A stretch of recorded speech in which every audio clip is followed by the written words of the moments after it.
199 bodies. Most were found half naked, smiling peacefully in the snow. They died from a trick of the brain that convinced them they were overheating, while their blood turned to ice. The world is not black, it is white. A blinding and suffocating white that erases the horizon and burns the retinas. There is no up or down here in the Aomori Mountains. There is only the wind. It screams like a living thing, a banshee tearing through the cedar trees, stripping them of bark and burying them in frost. A patrol of men pushes through the drift. The snow is chest deep.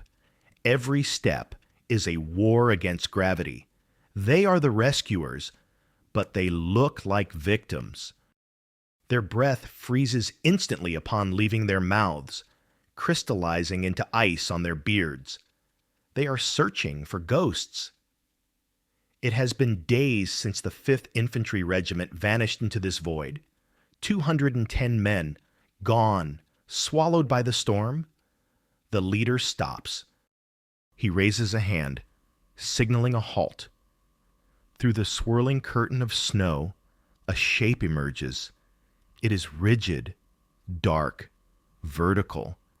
It stands alone in a landscape where everything else has been flattened by the gale. It looks like a statue, carved from charcoal and ice. The rescuers approach slowly, fighting the urge to turn back. As they get closer, the shape resolves into a human figure. It is a soldier. Corporal Fu Sano Escagotu. He is buried up to his chest in the powder. His posture is stiff, unnatural. His arms are frozen at his sides. His uniform, once navy blue, is now a shell of white rime.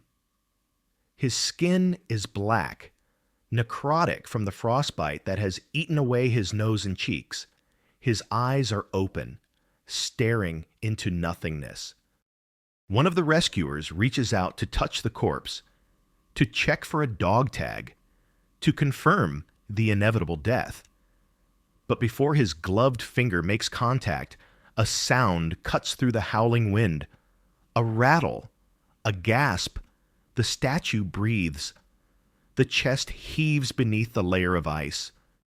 The eyes blink, shattering the crust on the lashes. He is not a monument to the dead. He is a witness to hell.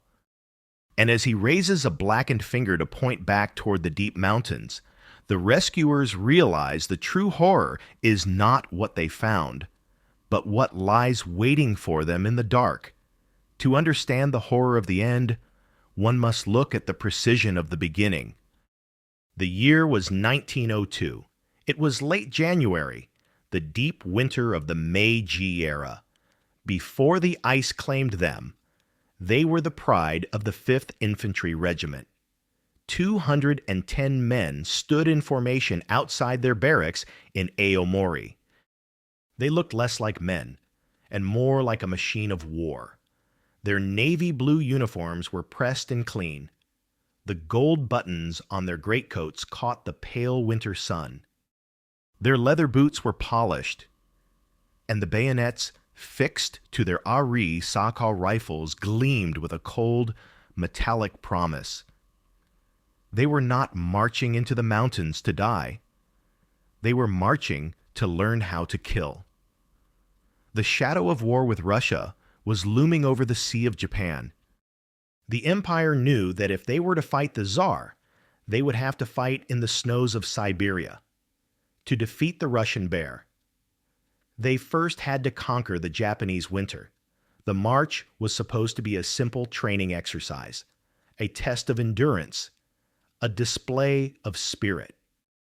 They carried rice, dried seaweed, and pickles. They pulled heavy wooden sleds loaded with supplies. They felt invincible. The column moved out with the rhythmic crunch of hundreds of boots hitting the packed snow. For the first few miles, the air was crisp and the sky was clear. The villagers watched them go, cheering for the soldiers who walked toward the peaks. But the mountain is a treacherous host. As they climbed higher, the sky began to bruise. The blue turned to a sickly gray, and the wind began to moan through the cedar trees. By the afternoon, the weather had turned violent. The temperature did not just drop, it collapsed. It plummeted to minus 41 degrees Celsius, a cold so absolute it felt like a physical blow. The moisture in the air froze instantly, turning the atmosphere into a swirling nebula of ice crystals. The visibility shrank from miles to yards, then from yards to inches. The soldiers bent their heads against the gale, their eyelashes freezing together, their breath forming masks of ice over their faces. They reached their intended stopping point near Tashiro, but the snow was already too deep. The sleds were becoming anchors, dragging them down. The local guides looked at the sky and saw death. They advised the officers to shelter, to wait, to respect the storm. But Major Yamaguchi was a man of the new army, driven by discipline and schedules. He looked at the map, then at the fading light. He made the decision that would seal their fate. He ordered the column to press on. He ordered a night march to return to Aomori. It was the point of no return. As darkness swallowed the mountain, the storm intensified into a whiteout. The familiar landmarks disappeared. The trees became twisted shapes in the gloom, known locally as snow monsters.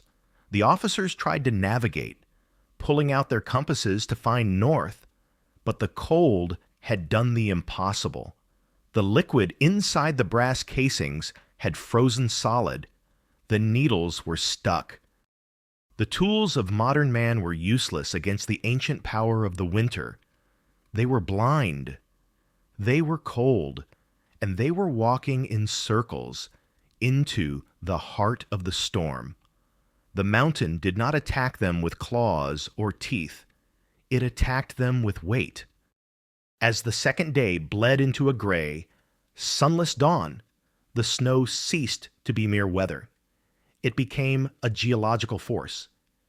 It piled up in drifts 4 meters high, erasing the topography of the earth. The valleys were filled. The ridges were smoothed over. The world was a flat, deceptive sheet of white powder that concealed drop-offs and ravines. The soldiers were no longer marching. They were swimming upright. The heavy wooden sleds, the Tei-So-Ri, which had glided so easily over the packed roads of Aomori, had become anchors. The iron runners sank deep into the soft drifts, refusing to move. Men harnessed themselves to the ropes, leaning forward until their faces nearly touched the snow, their boots churning uselessly in the powder. They pulled until the hemp ropes cut through their thick coats and bit into the flesh of their shoulders. They pulled until their hearts hammered against their ribs like trapped birds, but the sleds did not move. The realization rippled through the ranks like a contagion. To keep the sleds was to die. They were burning more energy moving the cargo than the cargo could ever replace. The officers, voices hoarse from shouting over the wind, made the first impossible calculation of the march. They gave the order to cut the ropes. Knives were drawn with stiff, clumsy fingers. The fibers of the ropes were severed. The sleds were left behind, dark geometric shapes slowly being buried by the falling snow. But in abandoning the sleds, they were not just leaving behind weight. They were leaving behind their life support, the heavy iron cauldrons for boiling water, the charcoal for fires, the tents, the bulk of their raw rice. They were shedding the very tools that separated civilized men from wild animals. Now, they carried only what was on their backs and in their pockets. Hunger arrived quickly. a sharp, gnawing pain in the gut that the cold sharpened into agony. The soldiers reached into their packs for their rations. They pulled out the rice balls, the onigiri, prepared days ago in the warmth of the barracks. But the rice was no longer food. In the minus 40-degree air, the moisture in the grain had frozen solid. The rice balls were as hard as granite cobblestones. A soldier brought a frozen sphere to his mouth, desperate for calories. He bit down with all the force of his starving jaw. There was a sickening crack. It was not the rice that broke. It was his tooth. He spat out a fragment of enamel and a mouthful of blood onto the pristine snow. The red stain was shocking against the white. Others tried to gnaw at the edges of their rations, scraping their gums raw, but it was like trying to eat a rock. Panic began to set in. They were surrounded by water in the form of snow. But they could not drink it because they had no fire to melt it. They had food in their hands. But they could not eat it because it was harder than bone. The simple act of sustenance had become a torture. Some men, driven by the madness of empty bellies, tried to swallow chunks of the frozen rice whole, only to have the jagged lumps tear at their throats. Others simply held the ice-cold food against their chests, hoping the fading heat of their dying bodies would soften it enough to chew. It was the first blood drawn by the mountain.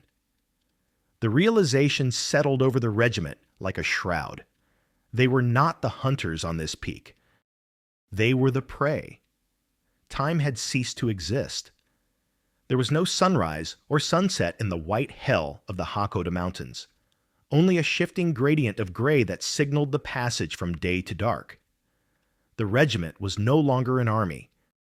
It was a herd of dying animals moving blindly through a vacuum. They were caught in what the survivors would later call the ring of death. They walked for hours, pushing through snow that reached their chests, believing they were heading toward safety, only to stumble upon their own frozen footprints from the day before. They were walking in a perfect, hopeless circle. The mountain was playing with them. The cold began to dismantle their bodies with surgical precision. The first thing to go was the dexterity of the hands. The blood, sensing the threat to the core, retreated from the extremities. Fingers became stiff, useless claws of wood and bone. This loss of fine motor skills transformed simple biological needs into lethal events. A soldier stopped, needing to relieve himself. He fumbled with the buttons of his trousers. His mind sent the command to his fingers, but his hands did not respond. They were numb, alien objects at the end of his arms. He clawed frantically at the fabric, but the buttons were frozen shut, welded by ice. Panic set in. The pressure in his bladder was agony. Finally, unable to hold it, he surrendered. The warm liquid flooded his trousers. For a fleeting second, it was a relief, a burst of heat in a world of ice. But the physics of minus 40 degrees took over instantly. The urine did not just cool, it froze. It turned into a sheet of yellow ice that glued his wool trousers to his thighs. The frostbite accelerated, eating into the wet skin, turning the flesh black and necrotic within minutes. He fell to his knees, his own clothes having become a torture device, fusing him to the frozen earth. But the cold had a crueler trick left to play. As the body's core temperature dropped below critical levels, the brain began to misfire. The hypothalamus, the internal thermostat that regulates heat, broke down under the strain. It sent a sudden, massive signal to the body that it was overheating. It was a biological lie. A final short circuit before the lights went out. Men who were freezing to death suddenly felt an unbearable wave of heat. They gasped, tearing at their collars. They believed they were burning up. In the middle of the blizzard, with the wind screaming like a banshee, they began to strip. They threw off their heavy greatcoats. They unbuttoned their tunics. They pulled off their shirts, exposing their pale, emaciated chests to the biting snow. To the sane observers, it was a scene from a nightmare. Soldiers were peeling off their layers like madmen, their skin steaming in the frigid air. They smiled, relief washing over their faces as the freezing wind hit their bare skin, thinking it was a cool breeze on a summer day. They lay down in the snow, half naked, comfortable for the first time in days. They curled up as if sleeping in a soft bed. The snow buried them gently. When the search parties would find them days later, they would look like marble statues, stripped of their uniforms, frozen in a pose of paradoxically peaceful slumber, killed by the illusion of warmth. The fourth dawn did not bring light. It brought a final, crushing realization. The structure of the 5th Infantry Regiment, a hierarchy built on centuries of martial tradition and iron discipline, finally snapped. For 3 days, they had moved as a single organism, a centipede of blue wool and brass struggling against the white. But on this morning, the organism died. What remained were individual cells, terrified and alone, vibrating with the madness of imminent death.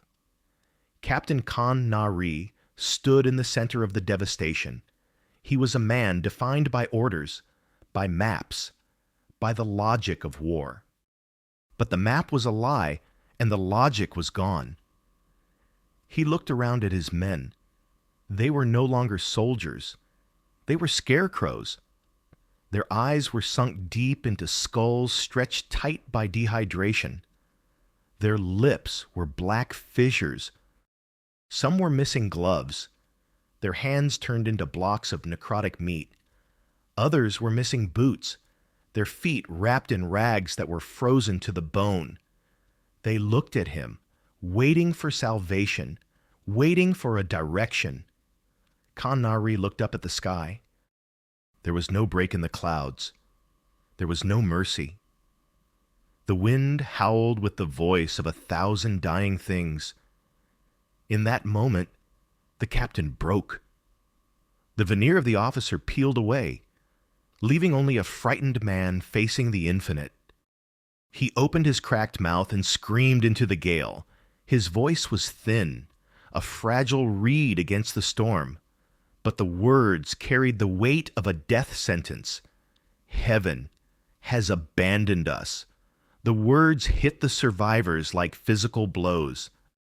Hope, which had been the only fuel keeping their hearts beating, was extinguished. If the sky had turned its back, there was no reason to fight. Khan Na-ri gave the final command. It was not a command to march, or to dig, or to fight. It was a command of surrender. He told them to scatter. He told them to run. Every man for himself. It was the catalyst for anarchy. The group exploded outward.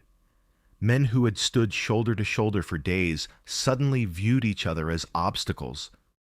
They turned their backs on their comrades and ran blindly into the whiteout. But one cannot run in the snows of Hakkoda.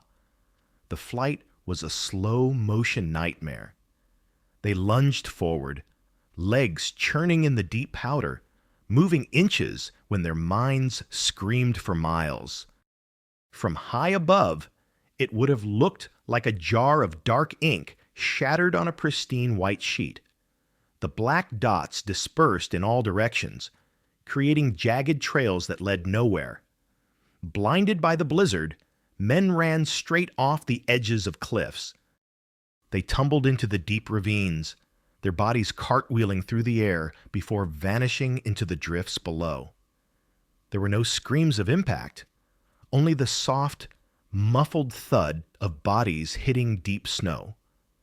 Others simply stopped. The burst of adrenaline faded, leaving them emptier than before. They dropped to their knees, then to their chests. The snow monsters, the great frozen trees covered in rime ice, loomed over them like silent sentinels. The trees watched as the men stopped moving. The wind quickly began its work, dusting the blue uniforms with white, erasing the human shapes, turning the soldiers into mounds that looked just like the rocks and the roots. The chaos of the dispersion lasted only minutes. Then the mountain reclaimed its silence. The regiment was gone. All that remained was the wind, burying the history of the march one flake at a time. Corporal Go-To was the signpost. He stood frozen in the deep snow, a living statue pointing back toward the heart of the disaster. The rescue party followed his gaze into the blind white silence. The storm, having consumed its fill, finally began to recede. The wind dropped to a whisper. The clouds lifted, revealing the jagged peaks of the Hakkoda Range against a sky of hard, indifferent blue. Under this pristine light, the true scale of the massacre was revealed. The rescuers walked into a graveyard without headstones. They called it the Field of Dolls. The bodies of the 5th Infantry Regiment were scattered across the valley and the ridges. They were not piled together for warmth. They were isolated, frozen in the mid-stride of their final, desperate run. Some lay on their backs, staring up at the sun that had arrived too late. Others were curled tight, knees against chests, buried under blankets of drift. The most haunting sights were the ones who had succumbed to the madness of the heat.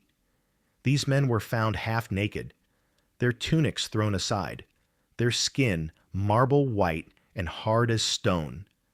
They looked like discarded toys, broken and left behind by a careless child.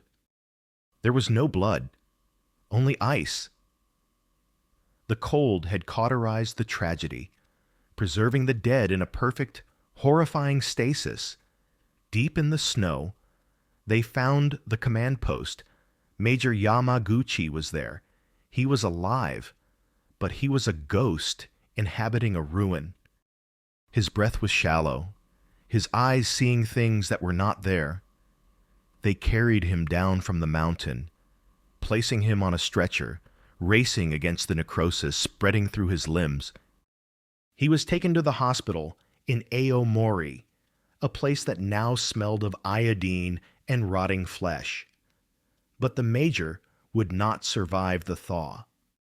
Whether it was his heart giving out under the strain of the guilt, or a pistol shot in the dark to reclaim his lost honor, he died shortly after the rescue. The man who ordered the march became its final casualty. The counting began. It was a grim arithmetic that took days to complete. The roster was checked against the frozen faces. 199 men were dead. They were stacked in rows, a silent battalion that would never fight the Russians. Only 11 men came back from the mountain alive, but they did not return whole. The frost had taken its tax. In the surgical wards, the doctors worked tirelessly with saws and scalpels. Fingers, toes, hands, and legs were removed. The survivors were left as stumps of men, living reminders of the price of arrogance. The mountain went back to sleep. The locals declared the peaks cursed, a place where the spirits of the dead wandered in the blizzards, eternally lost in the ring of death. The army learned its lesson. They rewrote the manuals on cold weather warfare, replacing courage with caution. But the lesson was written in the blood of 200 men. Today, the wind still howls through the cedars of Aomori. It strips the bark and freezes the sap. If one listens closely in the dead of winter, beneath the roar of the gale, there is no sound of marching boots. There is only the silence, the absolute, crushing silence of the white hell.